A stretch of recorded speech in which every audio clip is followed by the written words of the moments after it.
Well, good evening, everyone. I'd like to welcome you to the community presentation for the new Firehouse 6. My name is Jason Wood. I'm the Deputy Chief of Support Services, and I'll be your host this evening. Before we get started, I'd like to recognize a few folks in the audience. Fire Chief Jackson Baynard. And then we have Deputy Chief Douglas Kavleris. Our Capital Improvement Projects team led by Catherine Latimer. And Project Manager Chuck Fawn. And Captain Schwartz in the back.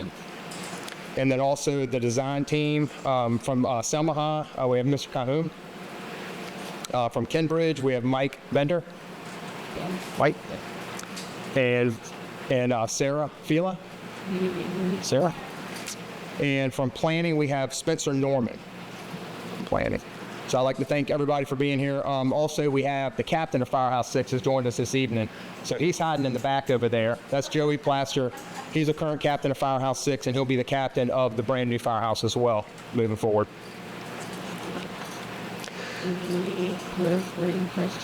So I'm going to tell you a little bit about how we serve the community, and then a little bit about our responses, and then I'll turn it over to the design team, and they're going to talk about the design of the new Firehouse.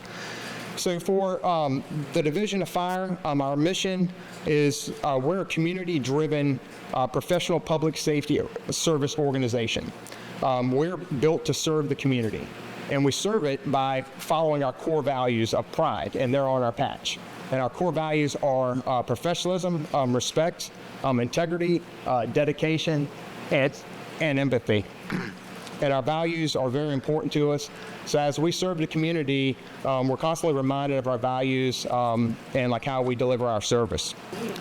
Now we look at who we are. The Division of Fire was first accredited in 1998 and recently reaccredited in 2023. This process allows us to take a look at ourselves and do a self-assessment.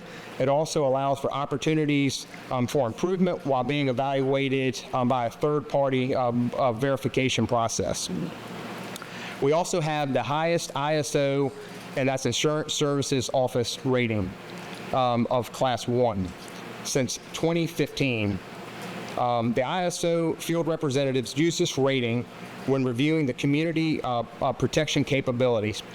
This rating scores the water distribution, the fire department equipment, the manpower, fire alarm response, and other factors. The score is then converted into a classification. So basically, the lower the number, the highest rating you have, and the lower insurance premiums. Just a little piece of information. Over about 38,000 fire departments in the United States. There's around 301 of them are actually accredited departments, and 498 of them have an ISO class rating of 1, but very few have both. So we're very proud of that. Moving into facilities, there are 22 fire stations serving the community. We are nearing the completion of the 23rd fire station is right up off 9 Mile Road in Westover. So that'll be the 23rd fire station. Every day we have 22 frontline engines in service. We have 18 transport units. We have 6 ladder trucks. We staff 3 heavy rescues, 3 EMS supervisors, one air utility, 3 battalion chiefs, and an assistant chief. Our minimum staffing is 137 personnel for the day. Each station is staffed 24 hours a day, 7 days a week, 365 days a year. So these firefighters spend a third of their year in the firehouses. Looking at the apparatus from Firehouse 6, this is the current apparatus that's right down the road, and this apparatus will be moving over to the new firehouse. We'll be running a ladder truck. We have a fire engine responding out of there, and also a fire rescue fire medic unit. So the ladder truck is in the top left corner. We have 6 of these. It's a 100-foot aerial platform. In the top right, those are engines. It's a Class A pumper, 1,500 GPM pumper. We have 22 of those. And then down at the bottom, those are our transport units. And we run 18 transport units and 4 peak time BLS units. I will talk a little bit about the project funding. This project was part of the 2022 bond referendum. Firehouse 6 was originally constructed in 1968, and we're going to look into the new firehouse shortly. But the other projects on this bond include Firehouse 1 with a relocation and rebuild. This firehouse was built in 1971. It includes Firehouse 11, which is a rebuild that was built in 1964, and a remodel for Firehouse 14, 15, 16, and 17. And also a public safety training. I'd also like to introduce our Board of Supervisor Chair from the Verona District, Mr. Nelson. Good evening, sir. Thank you so much for your support, and without your support, all these projects wouldn't be possible. So at this time, I'd like to turn it over to Ken to tell us a little bit about the design of the new firehouse. Thank you. So we're the architects for the new fire station. We are an architecture firm out in Northern Virginia, and we design a ton of fire stations throughout Northern Virginia, Maryland, the DC metro area. So we're really excited about this fire station to bring a lot of the lessons learned, not just from our practice, but from the fire and rescue in Henrico. So the design that we have for this station, it's a typical kind of one-story brick building with a ground face CMU water table on the bottom of the building. There's some materials over here on this table that we're proposing that are what are reflected in the renderings here as well. This is a 3-bay station, so as Deputy Jason talked about, there'll be 3 apparatus. Each apparatus will have its own bay to support it. And then the front of the station is really the administrative area of the building, and then the back of the station is the residential component. So as I was talking, is there this probably doesn't work on, I don't think there's a pointer. Yeah, the pointer doesn't show up on the TV, so I'll point to this one, and if you want to maybe come up after the meeting, we're happy to discuss it. But the kind of dark lavender on the building are the apparatus bays. So these will go directly out onto Gay Avenue. There's some apparatus support on either side. This is where fire and rescue stores all the gear that they wear, their jackets, their pants, their tools that they use kind of in day-to-day use. The front of the station in green are all the administrative areas. So these are the offices. There's a conference room, training room. And then the orange are the residential components of the fire station. So the kitchen, the dining room, all the bunk rooms. There's an exercise and fitness space. So that's really kind of the layout of the building. The layout of the building also is very efficient by having these corridors from the bunk rooms that come directly into the bay. So this is allowing fire and rescue to have quick response times in the station. It's very important, reducing the response time for fire and rescue to get to the situation that they're responding to. So making sure that efficiency is also within the building itself is extremely important to the long term or the overall response time for the community. And then this is the front elevation from Gay Avenue. So here you can see the 3 bays, and then the other kind of side on the left is the administrative wing. The main entrance faces Miller Avenue, or Miller Lane. And then the site plan, I'm kind of caught between two screens here, but the site plan, so all the apparatus will respond directly onto Gay Avenue. So they'll come out of the firehouse and respond directly onto Gay Avenue, and then be able to go right or left depending on the emergency. The intersection at Gay Avenue and Miller Lane will be a signalized intersection.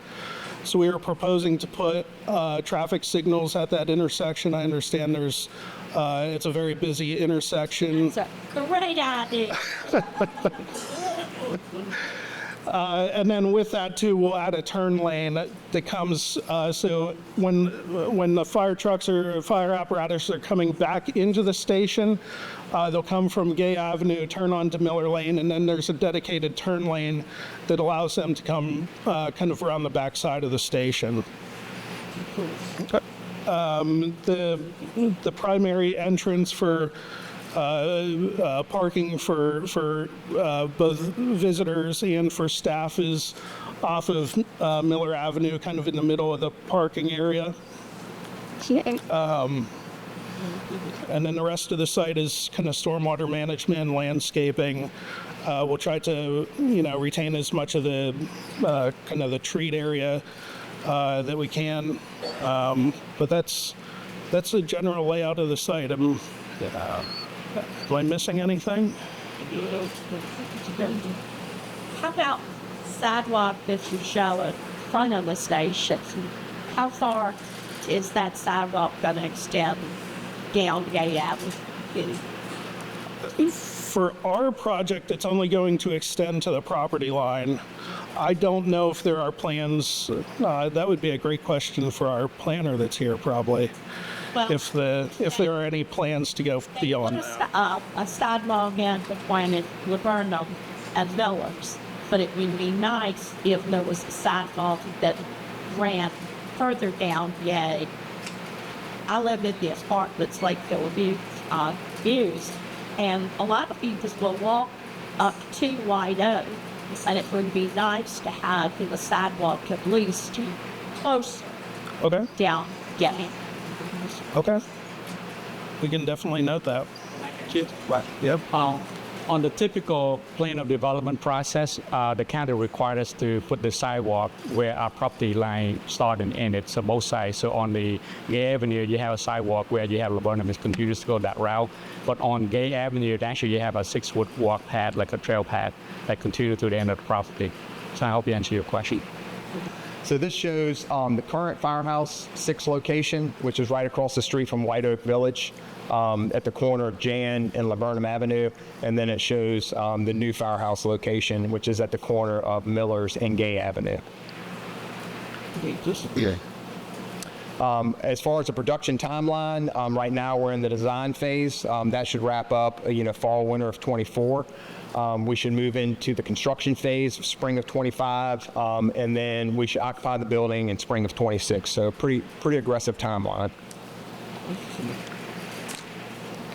And that concludes the presentation for this evening. We'll be happy to answer any questions that you might have. We're also going to be around after the presentation if you all have some additional questions about the design or any of the materials that we have. So we'll be happy to answer any questions. Is that what are they going to do with the old station?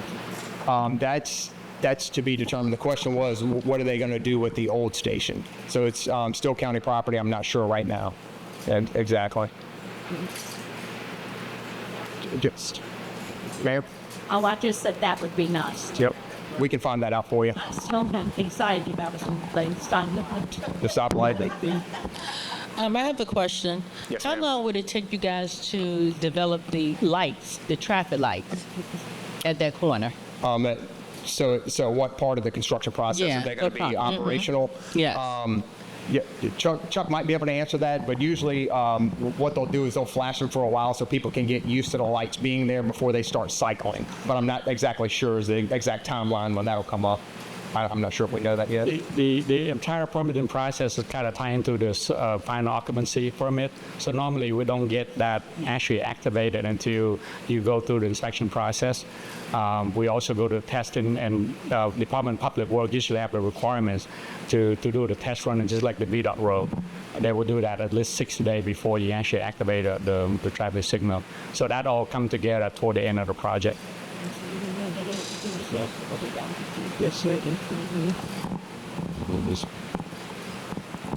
Okay, so I understand there's going to be a flashing light eventually where you all come out at to come onto the road, as well as the stoplight right there.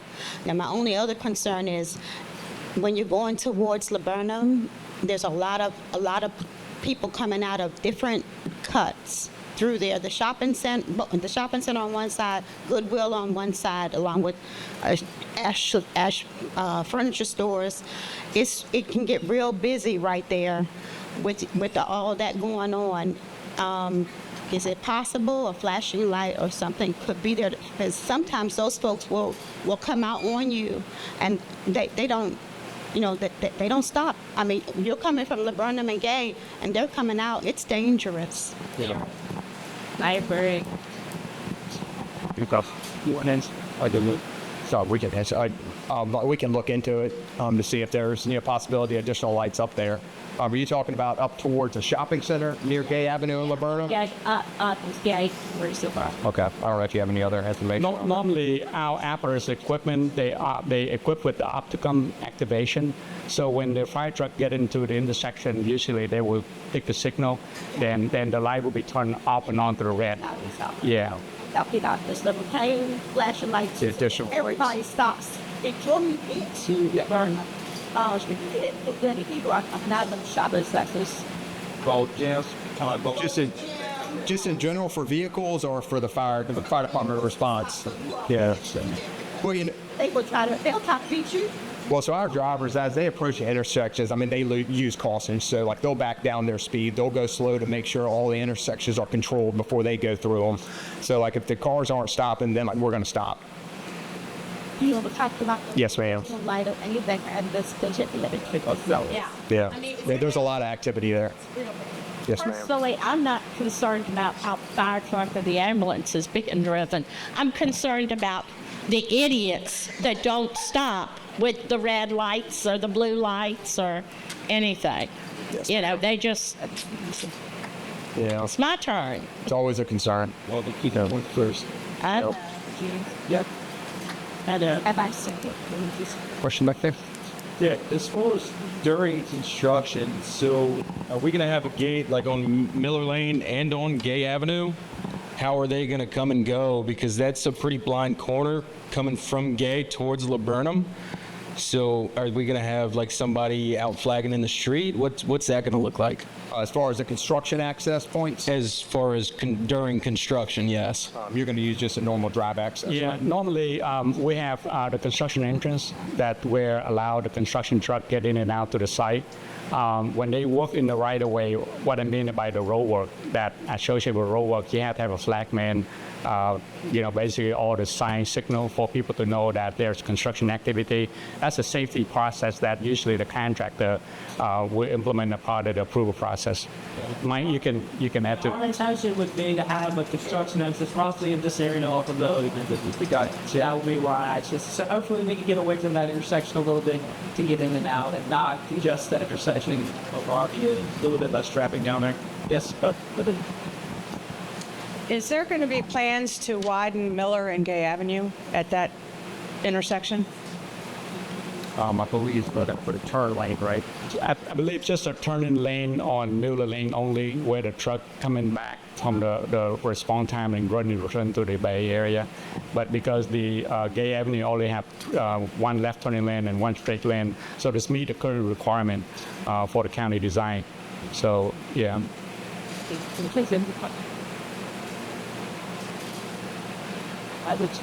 What's your like? And that's study thing here. Like we look around it at that fire truck trailer to Gate in Miller. We see them in the ditch all the time. I'm just concerned about, I know you guys are going to do a turning lane on Millers, but are you going to widen out the roads anywhere else, or you got to do a little bit more? I mean, that spot is crazy. It's always somebody in the ditch. Always an accident. So like she said, I'm concerned about everyone else. I know the fire truck job, you guys are good, but everyone else who's speeding up Gay Avenue, speeding around Millers, I'm just really nervous. I don't know. I call Miller's. We're going to be adding curving gutter along the front of the site here. So that ditch is going to go away. Yeah, it's all tight. Go to the site, Yeah, so we're going to have the sidewalk with curb and gutter that's going to hug around our property line here. So that ditch that you're describing is going to go away with this plan. But we have to all around the other forest too. So that is the other ditch about. Understood. And we can only control the property that we all so that's we're going to improve this package here. Check out one of those. Yeah, it's out there.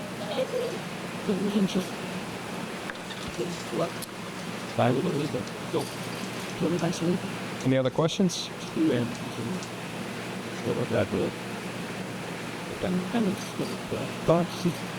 Mr. Nelson, did you want to say a few words? Okay. Sounds good. Well, thank y'all so much. We're going to be around if you have additional questions. We'll be up here to be able to answer them. But thank y'all so much. It's been a pleasure this evening.